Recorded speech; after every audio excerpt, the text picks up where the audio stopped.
Yo, jumpa lagi di channel gue Josero. Kali ini masih di konten ngopi episode 3.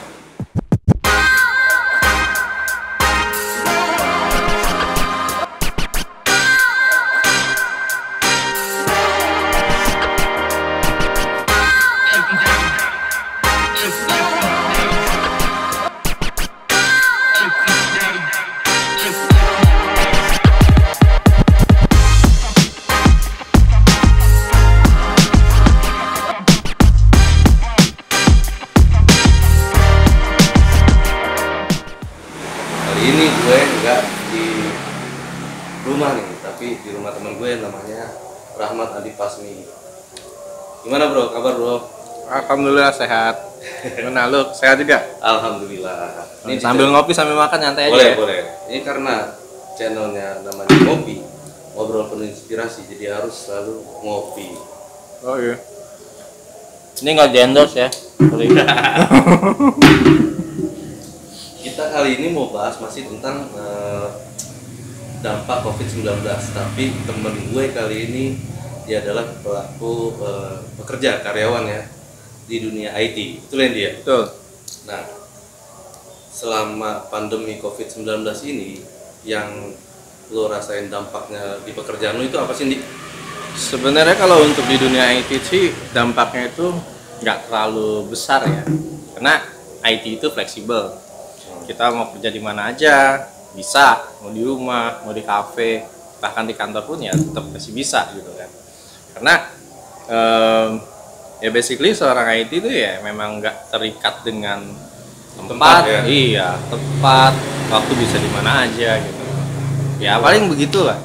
Kurang lebih sama sih sama gua, karena gua salah satu pekerja IT juga ya, yang dampak untuk pekerjaan sih nggak terlalu berdampak ya, tapi ada nggak dampak finansial yang lo rasain di? Kalau finansial sih ya alhamdulillah sih nggak terlalu ya. Cuman kan kita nggak tahu ya ke depannya apa gimana. Ya antisipasi aja gitu kan. Namanya sekarang lagi COVID juga mempengaruhi ekonomi gitu kan, entah bikin di perusahaan juga sangat terpengaruh gitu kan. Nah ya kita sih nggak terlalu jauh memikirkan hal itu, yang sama kita bisa kerjain ya kerjain aja gitu kan. Ya apa yang bisa kita lakukan aja. WFH kalau kita waktunya kerja profesional. Nah waktu habis di jalan kita maksimalkan ya untuk berbenah rumah gitu kan. Kita berbenah rumah ya sambil iseng 1 minggu gitu kan, kita bikin kegiatan yang lain gitu kan. Kayak gini ya, iseng-iseng ya, jadi bikin konten ngopi, ngobrol penuh inspirasi. Jadi selama ini lu work from home ini udah berapa kali nih? Ini udah hampir sebulan sih sebenarnya. Ya tapi adalah beberapa hari kita masuk gitu kan, mungkin ke kantor untuk ya ngebahas yang memang harus ke kantor gitu. Iya. Gua malah udah 2 bulan lebih loh di. Buset. Iya, work from home ini. Jadi gua ke kantor itu cuman kalau ada tanda tangan basah yang harus benar-benar di tanda tangan basah ya, baru gua ke kantor. Selebihnya ya gua work from home ya, meeting Vicon, Zoom biasalah standar ya. Iya. Jadi ya begitu dampak dari COVID-19 ini buat kerjaan gue ya. Tapi kalau finansial, jujur nih, lu di kantor lu ada nggak sih pengurangan karyawan? Ada nggak sih pemotongan gaji atau THR kemarin dapat? THR alhamdulillah sih masih dapat ya.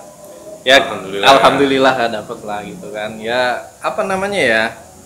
Ya bersyukurlah kalau memang masih rezeki, kalau enggak juga ya terima gitu. Kita juga harus apa ya, legowo dengan keadaan seperti ini gitu kan. Misalnya perusahaan sedang ya kurang sehat atau gimana kan, ya mau gimana kan, mau maksain juga nggak mungkin kan, mau dipaksain ya percuma juga gitu ya. Jadi ini kita syutingnya di rumahnya si Andi, dan di garasinya dia, di depannya banyak motor lalu lalang. Jadi kalau ada suara-suara motor ya anggap aja variasi ya. Itu sound effect misalnya. Lalu selama work from home ini yang lu lakukan di rumah ini, maksudnya lebih lebih bermanfaat buat lo sebagai apa kepala rumah tangga, maksudnya jadi sama keluarga apa bagaimana nih? Ya kalau gua sih kalau work from di rumah gini apa namanya, ya sekalian menyalurkan hobi lah biar nggak stres kalau kita lagi apa namanya lagi kerja IT segala macam. IT kan juga hal yang ruwet Pusing lah, gitu. ya? Pusing segala macam gitu, apalagi yang berkaitan dengan transaksional gitu. Kalau Iya. kita harus pegang itu gitu kan, nah, itu pasti standby terus gitu. Nah, tapi di waktu-waktu yang bisa kita buat santai ya, kayak contohnya itu di belakang ada kolam lele buatan. Oh, jadi ternak lele ya? Karena iseng-iseng aja gitu kan, jadi kita beli bibit lele sama ember aja, pakai ember gitu kan. Ya ngeliat-ngeliat aja di YouTube gitu kan, ada orang ya ini coba-coba aja iseng nyontoh. Iseng, ya? Iya, terus ya berkebun selain kita main air di kolam lele gitu kan, berkebun ya yang dimana hasilnya ya bisa dimanfaatin buat isi rumah sendiri gitu kan. Iya, ya ceritanya kayak nanam cabe gitu kan. Kita Bukan cabe-cabean, bukan cabe-cabean nih, itu malu bro. Jadi si Andi ini temen gue waktu kuliah di Budi Luhur. Lalu dia nikah sama temen SD gue. Jadi tinggalnya dekat rumah gue sekarang. Ya dunia sempit sih bro gitu. Sempit lah, apalagi kalau dunia IT ya. Dunia IT itu sempit banget bro. Kalau lo karena kenapa ya? Lo setuju gak sih kalau gue bilang dunia IT itu sempit? Karena menurut gue yang gue alami nih, lo ngerjain project gitu kan, lo ngerjain pekerjaan. Misalkan nanti ketemu mitra atau customer, pasti orang-orang IT itu lingkupnya nggak jauh beda, dia lagi. Setuju gak sih dengan ya itu? setuju, apalagi kalau vendornya cuma itu aja gitu. Itu Ya, lain begitu. cerita kalau vendornya itu lain cerita itu jangan dibahas. Ya kalau dunia IT ya kalau kita masalah mengadakan kerjasama atau sharing gitu kan, ya memang IT itu belum banyak sih di Indonesia ini, belum banyak gitu kan. Ya mungkin banyak tapi ketika prakteknya itu nggak sesuai dengan bidangnya gitu kadang-kadang ya kan. Ketika orang IT lulusannya memang banyak, tapi ketika masuk ke dunia kerja, masuk ke dunia peminatnya jarang ya. jadi jarang gitu ya. Susah kali ya. Ya mungkin bisa jadi gitu kan. Tapi padahal gajinya gede loh. Ya begitulah. Yang gua rasain gini, men. Pas mulai work from home pandemi COVID-19 ini IT itu benar-benar diuji. Kalau yang gua alamin ya, gua itu pas mulai dijalanin implementasi work from home, itu infrastruktur dari kantor gua untuk menjalankan work from home itu sangat diuji. Kayak alat Vicon, terus VPN, jaringan kantor. Itulah suara motor. Iklan. Keren kan? Biasanya ada iklannya dulu tuh nanti. Jadi kayak gitu tuh. Gua diuji, lo siap nggak sih infrastruktur dari perusahaan lo, kantor lo, yang lo kerjain selama ini? Dan alhamdulillah sih siap sih. Ada nggak sih lo challenge itu pas mulai work from home itu? Ya kesiapan sih, ya pasti karena kita nih masih startup ya. Jadi dengan keadaan yang kayak begini sebenarnya sih agak mendadak juga gitu. Segalanya dibereskan dengan waktu singkat gitu. Singkat, padat dan jelas. Singkat, padat gitu kan. Yang bikin kita ya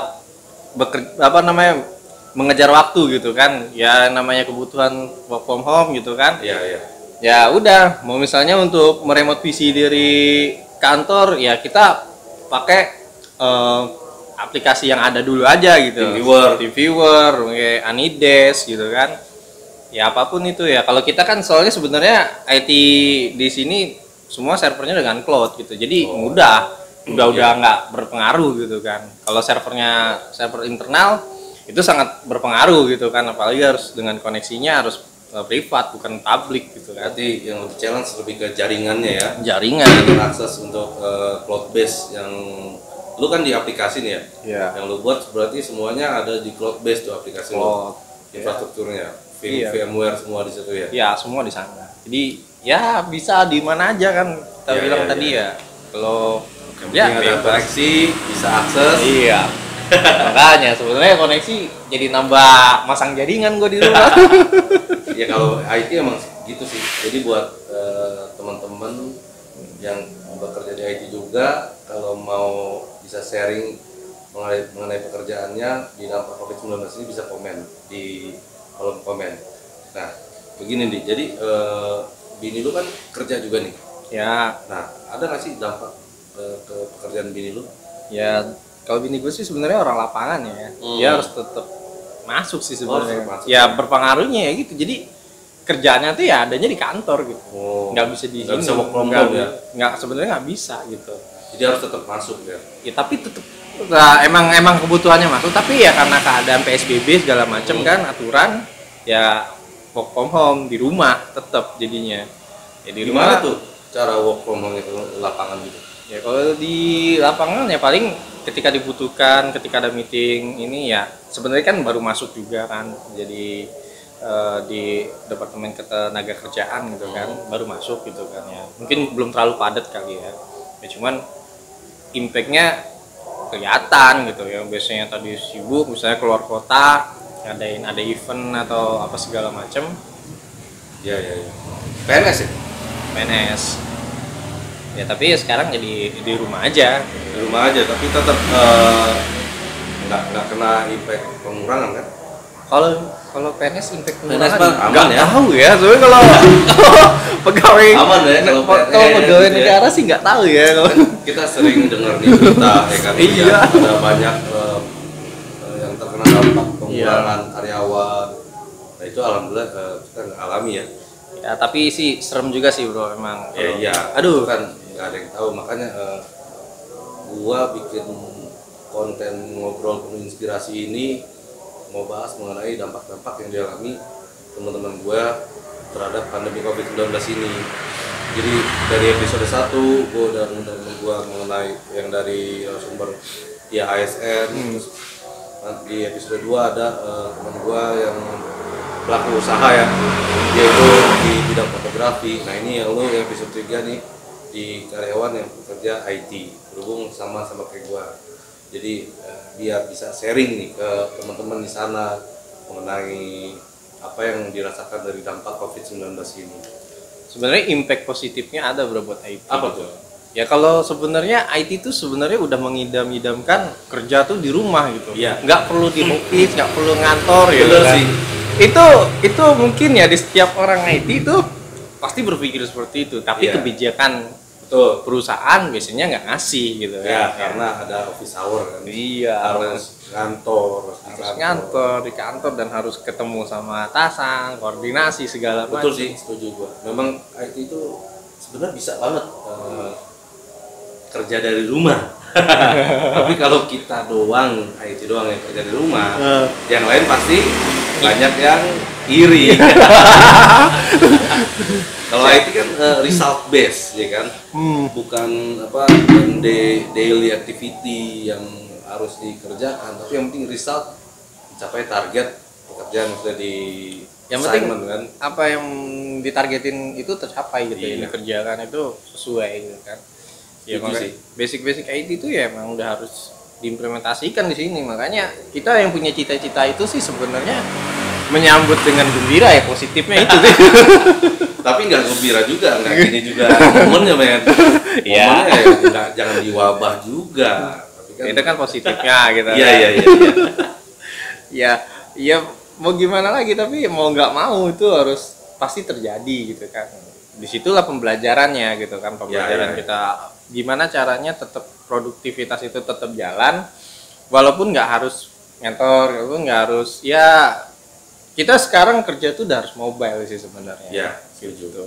Jadi sebenarnya kerja mobile itu inspirasinya lebih banyak dibanding kita harus stagnan di kantor seharian 8 jam gitu kan, apalagi pekerja seorang IT yang butuh inspirasi banyak pasti ya bahkan perusahaan-perusahaan sekelas Google, Tokopedia atau menempatkan kantor itu sebagai kayak tempat main gitu loh. Iya betul. Jadi membuat senyaman mungkin ya. Senyaman mungkin. Karyawan itu ada di kantor. Tapi gini bang, selama lu menjalani work from home ini, lu ada ngerasa ini gak sih terganggu? Misalkan biasanya lu kerja bisa fokus. Kalau kayak gue kan, gue punya anak nih. Kalau gue mau meeting Vicon, kadang-kadang anak gue gangguin.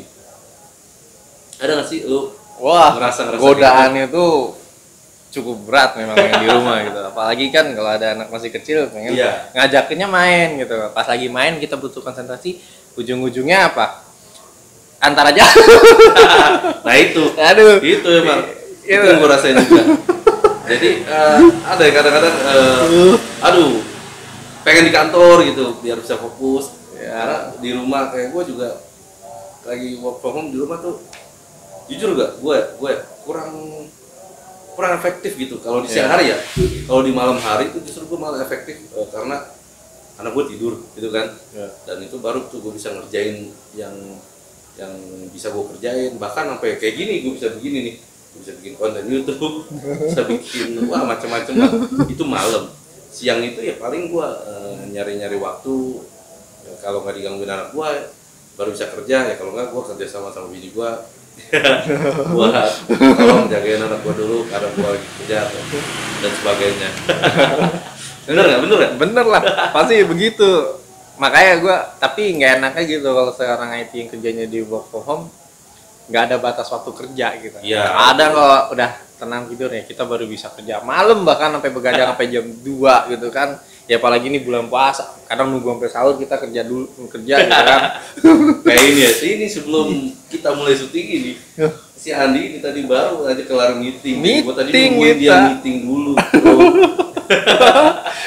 Tapi nggak apa-apa, memang work from home, namanya juga work from home kan nggak ada jam kerjanya. Nggak ada jam kerja. Yang penting lo kerja di rumah gitu kan, jam berapapun kapanpun. Resikonya itu ya. Setuju. Nah, ada nggak sih pesan lo atau tips dan trik lo untuk teman-teman di luar sana supaya tetap menjaga produktivitasnya selama masa pandemi COVID-19 ini? Ya pasti sih pertama ya harus jaga kesehatan gitu kan. Ya rajin olahraga juga gitu kan. Ya berpuasa juga kan sebenarnya untuk kesehatan juga gitu ya, kan. Betul. Ya memang dari sini ya saling bersinergi lah apa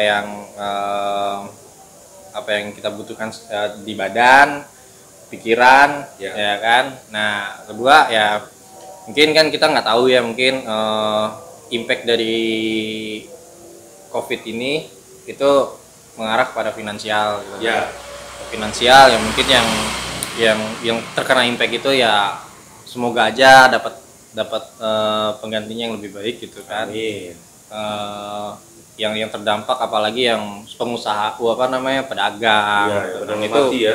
yang memang pekerja harian gitu kan ya seenggaknya hal itu cobalah untuk bisa tidak menyerah dalam keadaan gitu kan, tapi coba untuk berpikir apa yang harus bisa dilakukan gitu kan. Daripada menyalahkan keadaan itu kan percuma aja gitu sebenarnya.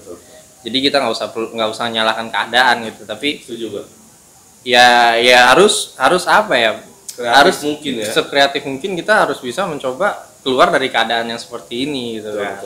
Karena kan sekarang ini mau diimplementasikan the new normal ya kan.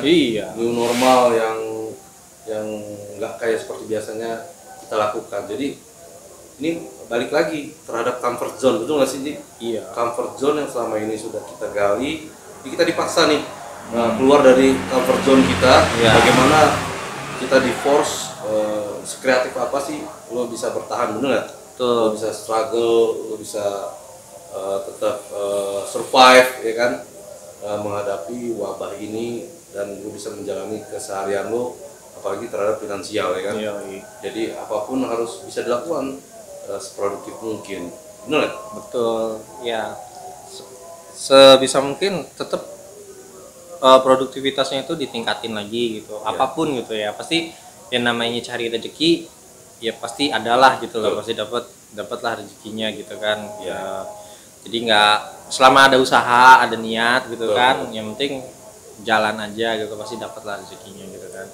Ya emang ini kan adalah ibaratnya eh, mengubah keadaan yang nggak biasa gitu kan, yang kita tadinya ya biasa biasa begini begitu dengan rutinitas yang biasa gitu kan. Iya, iya. Tapi di sini kita di apa namanya di challenge untuk kita merubah cara berpikir, mengubah sikap, gaya hidup segala macam yang tadinya kurang disiplin atau gimana kan. Ya harus jadi berdisiplin gitu kan. Dengan keadaan ini yang tadinya mungkin berpikir dapat sumber rezeki itu cuman satu gitu, tapi ya mencoba untuk mencari mata air yang lain gitu kan, sumber rezeki yang lain gitu kan. Ya bukan menutup hal kita apa namanya, karena kita masih terikat dengan pekerjaan yang ini, ya kita lepas tangan nggak gitu juga. Ya tetap ada tanggung jawabnya, tapi di sisi yang lain kita berpikir untuk mencoba yang lain gitu. Oke. Ya sama selama ini ya sambil berjalan aja, bukan kalau memang mau niat buka peternakan lele gitu pasti udah beli terpal di sini, udah yang isinya terpal semua gitu kan. Tapi karena mau coba gitu kan, kita coba dulu sedikit gitu, sampai kalau itu berhasil gitu kan, kita coba lagi yang lain. Ya, jadi bisa kayak teman gue ini si Andi nyoba bikin peternakan lele. Kalau buat teman-teman mau nyoba, mungkin kalau belum siap dengan lelenya, dengan kumis lelenya juga boleh. Oh. Atau enggak pecelnya dulu lah gitu. Pecelnya juga boleh gitu ya kan. Apapun. Jadi yang penting masih bisa tetap berkreatif dan membuat kita produktif ya, betul ya. Iya. Jadi ada lagi nggak nih mau tambahan? Ya paling ya seperti itu aja sih, ya tetap semangat aja lah. Pokoknya selama pandemi ini ya kita harus taat aturan sebenarnya. Jangan sampai pandemi ini nggak selesai ya karena kita juga gitu kan. Indonesia bodoh amat gitu kan. Iya, Indonesia terserah itu sekarang yang lagi terjadi kayak kemarin di CBD baru buka. Ya seenggaknya ramenya oke lah kalau mau buka, yang pengusaha mau buka belanja gitu segala macam, tapi gimana ya caranya tuh supaya nggak beramai-ramai itu dalam hal kutip yang bisa membahayakan gitu loh. Ya jujur aja nih COVID ini apa ya, bukan virus yang main-main, ini bisa apa namanya meregang nyawa juga gitu kan. Ya kalau nggak selesai mau kapan selesainya gitu kan. Ya, kalau mau belanja ya belanja, tapi tetap harus apa namanya, taat aturan, harus protokol COVID-19. Iya, jangan seolah-olah kayak nggak ada apa-apa gitu. Iya. Okay. Susahnya gitu dididiknya orang di sini tuh. Kalau mau belanja kita harus lihat dulu tuh dalam keadaan ramai atau enggak. Ya seenggaknya kalau nggak ramai kita jangan ikut-ikut meramaikan gitu loh. Kalau kena ya repot juga lah. Ya itulah namanya Indonesia. Jadi memang seperti itu. Nah, jadi buat teman-teman tetap social distancing, physical distancing, lalu jangan lupa di subscribe channel gue, di like, komen, dan share ke teman-teman kalian supaya gue tetap semangat untuk bikin konten-konten selanjutnya. Dan ngopi episode 3 ini ngobrol penuh inspirasi sampai di sini dulu. Kita jumpa lagi di ngobrol penuh inspirasi selanjutnya. Siap. See you.